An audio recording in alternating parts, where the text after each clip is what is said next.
بسم الله الرحمن الرحيم. اللهم صل وسلم وبارك على سيدنا محمد. عاملين ايه يا حبايبي؟ يلا كده نسمي الله ونصلي على الرسول ونبدأ الفيديو الجميل ده مع بعض.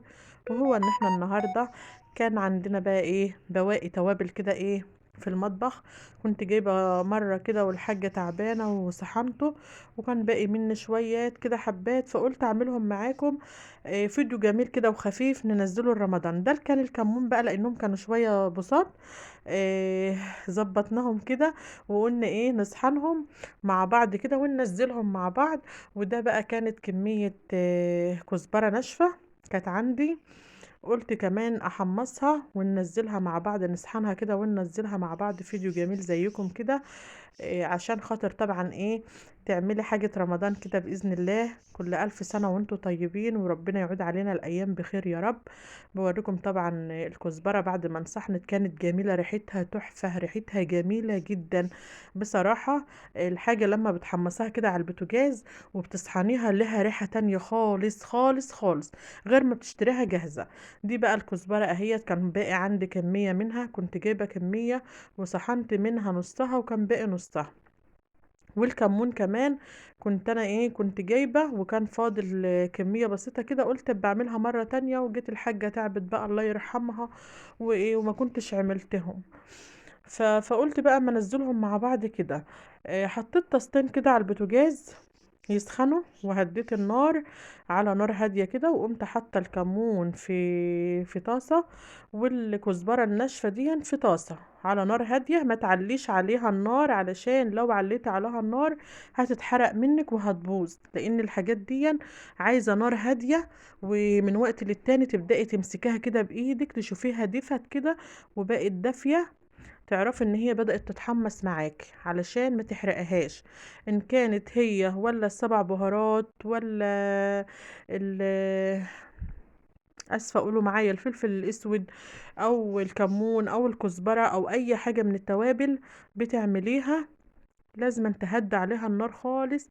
وانت بتحمصيها تاخد معاكي تحميصه حلوه، وهتشم ريحتها، هتلاقيها ما شاء الله ريحتها اصلا بتطلع معاكي لما بتتحمص. تعرفي ان هي استوت وبقت حلوة ازاي؟ لما تلاقي ريحتها طلعت معاكي كده وبقى لها ريحة في المطبخ، ولما تمسكيها بايدك كده تحسي بايدك ان هي سخنة كويسة كده، دافية دافية وسخنة كده. بقى كنت بوريكي الكزبرة انا حطهم الاتنين على البوتاجاز في ريح مني علشان اعملهم مرة واحدة. بس طبعا ما ينفعش تحطوهم على بعض، لازم أن تحطي كل حاجة لوحدها في طاسة لوحدها، علشان طبعا مش هتعرفي تفرقوهم بعد كده. كده انا بوريكي اهوت ان انا مسكتها وحسيت ان هي بدأت تدفى معانا. سبتها كمان شوية بعدها كده بشوية، وبعدين طفيت عليها البوتاجاز وشلتها فضيتها في طبق بارد كده، علشان ما تتحرقش مني، ما تتلسوحش من الطاسة. لازما تشيليها بعد ما تطفي عليها البوتاجاز، تشيلها من الطاسة تفضها في طبق وتسيبها تبرد، وبعدين تاخدها بقى تسحنيها. خلاص اهو كنا حمصنا الكزبرة. طبعا زي ما انا قلت لكم كل حاجة لوحدها في طاسة، عشان تبقي ماشية صح وتمشي بالخطوات صح، هتطلع معاكي احلى نتيجة. في الكمون، في الفلفل الاسود، في السبع بهارات، في الكزبرة. بس انا بنصحك لو عندك مصحنة هاتي الحاجة دي واصحنيها، ريحتها تحفة، ريحتها جميلة جدا. انا اكتر الاوقات بصراحة انا بجيبها جاهزة، لان انا مصحنتي مكسورة. بس انا خدتهم ونزلت عند سلفتي معايا في البيت صحنت عندها. عادي احنا اخوات مع بعض، كل حاجة لما بيبقى عندي حاجة بنعملها مع بعض كده مش بتفرق معانا. اللي عندها حاجة بتدي للتانية وحلوين مع بعض. اهم حاجة يا حبيبي ان احنا نكون حلوين مع بعض، عشان خاطر نعيش في سلام ونعيش في امان. اولادك هيبقوا حلوين مع بعض، الرجالة هيبقوا حلوين مع بعض. طول ما الحريم حلوة مع بعضها اللي هي الستات، تعرف ان كل حاجة هتمشي وكل حاجة هتبقى حلوة كده. خلاص بقى اهو كنت نزلت عند سلفتي وخدت الكزبرة وحطيتها في المصحنة بتاعتها، وقلت بقى ايه هصحنها عندها على مصلح بتاعتي. ودي الكزبرة اهيت، دي الكمون ودي الكزبرة.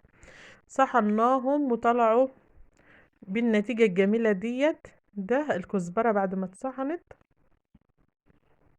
اهيت جميلة جدا، كانت طالعة حلوة بصراحة قوي.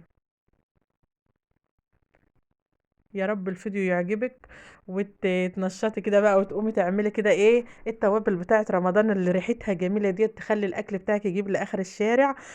طبعا بوريك الكزبره هي بعد ما خلصناها، والكمون كمان. هي الكمون كان حاجه بسيطه بس ريحته بصراحه ريحته جميله جميله جميله. ريحته طالعه عن الكزبره كمان، لان الكمون بيبقى ريحته من الريحه الفواحه او اللي بتبقى عاليه قوي، وبالذات لما تكوني عاملاه في البيت. شوفي دي النتيجة بعد ما صحنا الكزبرة طالعة جميلة جدا. طبعا انت بتحتاجي الكزبرة دي في البيت على طول للطعمية، للأكل، في أكل كتير بتحط عليه. والكمون نفس الحكاية بتحتاجيه في أكتر الأكلات، على السمك، على البطاطس، على كل حاجة. والكزبرة كمان بنحطها على الطبيخ، بنحطها على حاجات كتير بنحتاجها جدا. لو انت بقى حابة تجيب الحاجات ديت هاتيها واعملها بالطريقة بتاعتي، هتعجبك جدا وريحتها هتملى عليك البيت وهتبقى ريحتها جميلة. عزايم رمضان جاية، كل ألف سنة وانتم طيبين، وهتحتاجوا الحاجات دي. الكيس ده بقى أنا كنت في السوق فلقيت واحد بيبيع توابل، فقلت اما اجيبها اجربها. بصراحة يعني عجبني المنظر، معاه حاجات كتير كتير كتير. فقلت له هاتلي ب10 جنيه السبع بهارات اجربها، لو عجبتني هاخد منك على طول. فانا جبته معاكم انزله مع الحاجة اللي انا عاملاها واوريها لكم. ده كيس كان ب10 جنيه بس انا لسه ما جربتوش هو ريحته كويسة ولا لا. اكيد في حد منكم جابها من الناس اللي بتلف في الاسواق. انا بجيبها من عند العطار وبعمله، يا اما بصحنه يا بجيبه جاهز كده مصحون، بس بيبقى جميل. فقلت اجيبه معاكم واجربه، وانا بسوق كده شفته عجبني، فلسه هجربه وهقول لكم النتيجة بإذن الله. اشوفكم في فيديو جديد يا احلى متابعين في الدنيا. باي باي.